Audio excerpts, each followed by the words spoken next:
Mohon nasihat yang berkaitan dengan ujian yang berat. Suami saya meninggal setelah sholat subuh, terus mengaji, baca Al-Quran. Selesai baca Al-Quran, minum. Kemudian setelah selesai minum, batuk-batuk, terus saya urut pakai minyak kayu putih. Terus suami saya tidur, saya tengok suami saya meninggal. Saya kira suami saya tidur, saya kaget. Kok begitu cepat dan mudahnya malaikat mengambil nyawa suami saya. Suami saya rajin ibadahnya, juga sholat tahajud, puasa Senin Kemis, baca Al-Quran, dan tiap hari mendengarkan ceramah Pak Ustadz walaupun lewat radio. Yang ingin saya tanyakan kepada Pak Ustadz, suami saya itu meninggal yang husnul khotimah apa tidak, dan apakah masuk surga? Kemudian 6 bulan kemudian saya dikasih ujian atau cobaan lagi. Anak saya umur 15 tahun kelas 1 SMA diambil sama Allah atau meninggal. Anak saya kecelakaan naik motor. Jadi anak saya sepulang jemput kakaknya dari kerja, anak saya meninggal di tempat. Yang ingin saya tanyakan kepada Al-Ustadz, atas meninggalnya anak saya itu termasuk mati syahid atau tidak Ustadz? Terima kasih atas jawaban Ustadz dan mohon doa dan nasihatnya kepada Ustadz. Semoga saya diberi ketabahan dan kekuatan serta kesabaran dan bisa ikhlas atas meninggalnya suami dan anak saya. Mudah-mudahan musibah ini menjadi pelajaran buat saya dan keluarga saya, dan mudah-mudahan ibadah saya menjadi lebih baik dan bisa istiqomah. Coba dibaca surat Al-Baqarah ayat 155. Surat Al-Baqarah nomor surat 2 ayat 155. A'udzu billahi minasyaitonir rajim. Walanabluwannakum bisyai'im minal khaufi wal ju'i wa naqsim minal amwali wal anfusi was samarat wa basyiris sabirin. Dan sungguh akan kami berikan cobaan kepadamu dengan sedikit ketakutan, kelaparan, kekurangan harta, jiwa dan buah-buahan. Dan berikanlah berita gembira kepada orang-orang yang sabar. Terus ayat berikutnya. Alladzina idza asabathum musibah qalu inna lillahi wa inna ilaihi raji'un. Yaitu orang-orang yang apabila ditimpa musibah mereka mengucapkan inna lillahi wa inna ilaihi raji'un.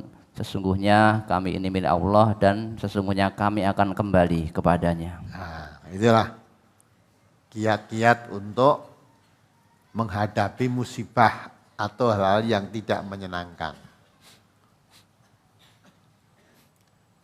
Dalam surat Al-Anbiya ayat 35, Allah sudah mengatakan bahwa manusia itu akan diuji, orang yang beriman itu akan diuji.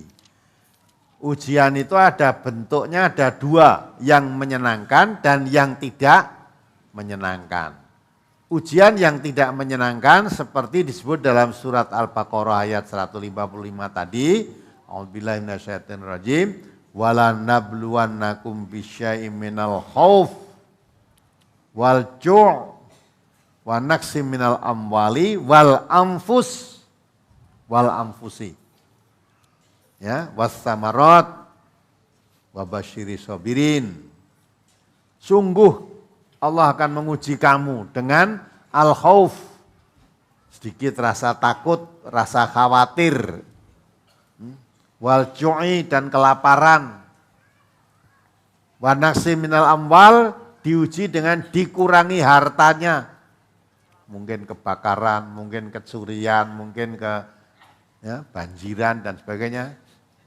Wal anfus dan dikurangi jiwanya, tadi mati suaminya, mati anaknya, mungkin mati ayahnya, mati saudaranya, dikurangi jiwanya.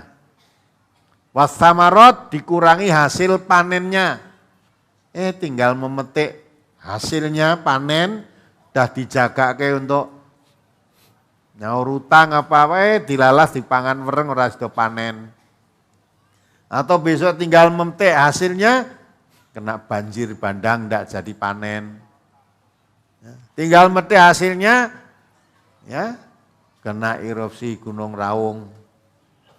Dah ketimbun pasir, ketimbun debu ra sida panen. Itu semua bentuk-bentuk ujian bagi orang yang beriman yang tidak menyenangkan. Ya, kalau bisa menghadapi semacam itu bagaimana kalau harus menghadapi, kalau bisnis ditari itu ya tidak mau menghadapi. Tapi kenyataannya seperti itu.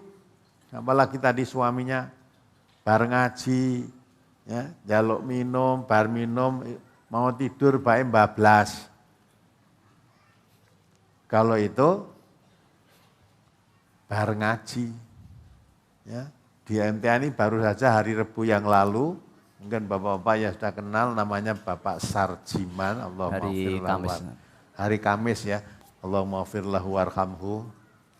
Beliau yang mengkoordinir guru-guru daerah di MTA ini, kalau ada orang minta kirim guru daerah, yang mengatur beliau itu. Mengatur beliau, menugaskan ini tugas ke Merauke, ini tugas ke Jakarta, ini tugas ke, guru-guru yang tugas di daerah-daerah mana itu, beliau yang mengatur, dibantu dengan saudara-saudara yang lain, masuk Pak Ahmadi, Pak Sisdono itu yang membantu tugasnya. Pagi itu beliau habis ngisi Fajar Hidayah, mungkin hari Kamis itu ada yang mendengarkan Fajar Hidayah.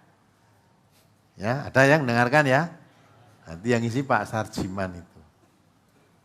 Habis mengisi Fajar Hidayah, kok merasa badannya kurang enak, langsung diantar ke tempat Pak Dokter Pujoko. Dokter Pujoko dokter kita itu. Ini saya tanya, apa keluhannya? Katanya ketika datang ke tempat Pujoko, dia tidak merasa apa-apa, cuma mukanya itu terasa kok agak jimpe-jimpe bagaimana itu lah. Ya sudah, oleh Pak Dokter tidak diberi obat, cuma diberi vitamin. Sudah ini vitamin. Dia kata, wah kula poso nih, mboten napa-napa, mengke didahar, mengke sonten. Kalih buka. Nah itu hanya nanti dimakan nanti sore. Ambil buka, enggak perlu medot posone, enggak perlu dah. Sudah pulang lah. Langsung dari rumah, tidak lama kemudian, sudah, kata adiknya itu ya, dia masuk ke rumah, mau lepas peci, ya, lepas pecinya, terus ya mau istirahat, tidur di tempat tidur itu bablas juga. Habis ngisi Fajar Hidayah. Lah Pak Pujoko bareng ngobati itu ditelepon oleh anaknya, Pak ini Pak Dokter, ini bapak saya kritis, enggak percaya nih wong bar di tempat saya enggak sakit apa-apa kok. Kok kritis ya tak? Akhirnya dibawa ke Kostati, sampai di sana sudah meninggal, dinyatakan oleh dokter Kostati kemungkinan meninggalnya sudah sejak di rumah. Begitu cepat. Ya kalau tata lahiriahnya yang begitu itu berarti baik, mudah-mudahan husnul khotimah. Timbang armatnya harus ngagak-agak setengah tahun.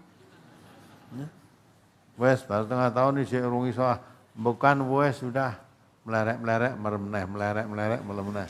Akhirnya seumurnya bingung, celukno Pak Kiai kono wae ben diwacake Yasin nek mati bendang mati, kan ada kan yang begitu? Soalnya apa? Delok wes ngene megah-megah apa ya ora ndang mati-mati. Saking itu yang hidup ikut bingung, kok biar cepet mati piye dah celukno ustad kono wae. Ndak ta? Baca ke Yasin. Berapa orang? 30 orang. Baca ke Yasin. Udah rubung sing megap mau dirubung. Terus diwaca ke Yasin sedira mati. Matinya bukan karena Yasinnya, karena tadi megap-megap yang bekane wis rekoso, dirubung wong akeh dadi tambah sumpek terus mati. Nah, gitu kan? Jadi kalau melihat tadi semacam tidak mengalami sakaratul maut kan? Ada juga ngalami, tapi tidak tampak. Nah itu tata lahiriahnya mudah-mudahan husnul khotimah. Jadi suami ibu tadi juga wis ngaji, regep, udah dengarkan pengajian terus, dilalah ya, dengar minum, terus tidak atau bablas mati itu kan, ya mudah-mudahan husnul khotimah. Adapun itu nanti di surga apa di neraka, yang tahu siapa? Allah aja, kita mendoakan saja. Mudah-mudahan Allah mengampuni dosa-dosanya, menerima amal baiknya, diberi tempat yang lebih berbahagia, lebih baik daripada tempat di dunianya, diberi rumah lebih baik daripada di rumahnya, di dunianya, diberi istri yang lebih baik daripada istri yang ada di dunianya, isinya kan gitu tuh. Ya. Wa taron khairan min darihi wa ahlan khairan min ahlihi wa zaujan khairan min zaujihi. Diberi rumah, ganti rumah yang lebih baik daripada rumah yang ditinggalkan. Ya, diberi ahli waris, warga yang lebih baik, diberi istri yang lebih baik daripada istri yang ditinggalkan. Itu doa kita begitu. Nah, kalau memang amaliyahnya lebih baik, lebih banyak kebaikan daripada kejelekannya, kata Allah masuk surga itu. Wa amma man faqulat mawazinuhu fahuwa fi 'isyatir radiyah. Wa amma man khaffat mawazinuhu fa ummuhu hawiyah. Kalau amal baiknya lebih banyak daripada jeleknya masuk surga. Kalau amal jeleknya lebih banyak daripada amal baiknya masuk neraka. Lah yang menghitung amal baik dan lebih banyak, lebih sedikit siapa yang bisa menghitung? Allah yaumul hisab nanti. Maka kita tidak tahu masuk surga apa tidak, hanya kita mendoakan mudah-mudahan masuk surga. Gitu lah. Kemudian anaknya tidak lama meninggal juga dengan sebab lain. Ya tak? Ya mudah-mudahan itu juga matinya mati dalam kebaikan. Maka wala tamutunna illa wa antum muslimun. Karena mati itu datangnya sewaktu-waktu, maka Allah berpesan, jangan kamu mati kecuali mati dalam keadaan tunduk patuh kepada Allah. Ya ayyuhalladzina amanu taqullaha haqqa tuqatih wala tamutunna illa wa antum muslimun. Hai orang-orang yang beriman, bertakwalah kamu dengan takwa yang sebenar-benar takwa. Jangan kamu mati kecuali mati dalam keadaan berserah diri pada Allah. Ya, jadi takwa sungguh, jangan sampai mati kita dalam maksiat. Sedang berbuat maksiat mati. Matinya dalam keadaan maksiat itu. Karena mati itu sewaktu-waktu, maka sewaktu-waktu itulah ittaqillaha haitsu ma kunta. Takutlah kamu kepada Allah di mana saja berada, kapan saja berada. Kapan saja, di mana saja, adalah takwa kepada Allah. Jangan takwanya kepada Allah hanya di waktu di masjid atau di waktu pengajian ini aja. Maka di pasar takwa kepada Allah, di masyarakat takwa kepada Allah, artinya selalu menghindari larangan-larangan Allah dan melaksanakan apa yang jadi perintah Allah. Sewaktu-waktu dipanggil oleh Allah itu dalam keadaan takwa. Itu orang yang beruntung. Maka yang Ibu tanyakan tadi, itu namanya ujian yang tidak menyenangkan. Tapi Allah masih memberikan kabar gembira. Ya. Di situ tadi, wabasyiri sabirin.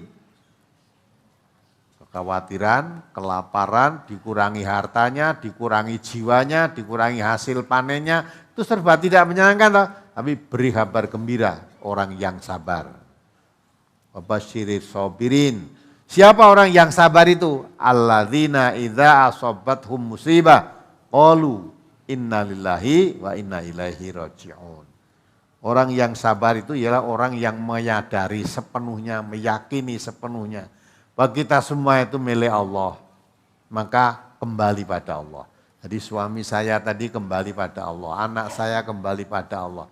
Pada saatnya nanti saya juga kembali pada Allah.